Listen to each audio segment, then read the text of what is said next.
বিখ্যাত গায়ক জুবিন, যিনি বলিউডের অনেক জনপ্রিয় গানে কণ্ঠ দিয়েছেন, তিনি আর নেই। 52 বছর বয়সে তিনি মারা গেছেন। তাঁর মৃত্যু সকলকে হতবাক করেছে এবং তাঁর ভক্তরা এই খবর হজম করতে হিমশিম খাচ্ছেন। জানা গেছে যে গায়ক যখন শেষ নিঃশ্বাস ত্যাগ করেন তখন সিঙ্গাপুরে ছিলেন। সিঙ্গাপুরে স্কুবা ডাইভিং করার সময় তিনি মারা যান। জুবিন আসামিয়া সঙ্গীত জগতে তাঁর অবদানের জন্য পরিচিত ছিলেন।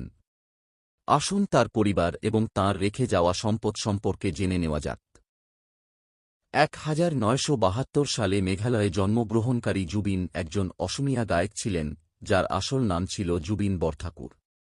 1990 এর দশকে তিনি তাঁর মঞ্চ নাম হিসেবে তাঁর উপাধি গর্গ গ্রহণ করেন। 2006 সালে তিনি গ্যাংস্টার ছবির ইয়ালি গানটি গেয়েছিলেন। এই চার্টবাস্টারের সাফল্য তাকে জাতীয় খ্যাতিতে পৌঁছে দেয়।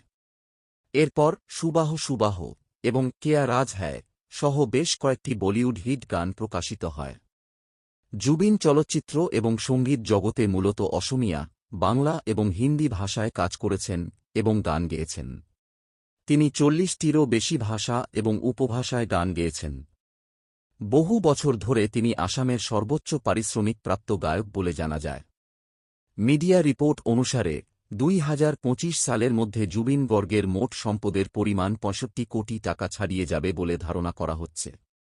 তিনি কেবল গান গাওয়া থেকে নয়, সঙ্গীত, চলচ্চিত্র, লাইভ কনসার্ট, বিজ্ঞাপন এবং অভিনয় সহ বিভিন্ন উৎস থেকেও এই আয় করেছিলেন। তার ইউটিউব চ্যানেলটিও আয়ের একটি প্রধান উৎস ছিল।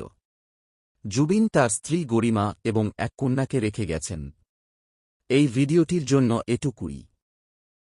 লাইক, শেয়ার এবং চ্যানেলটি সাবস্ক্রাইব করুন।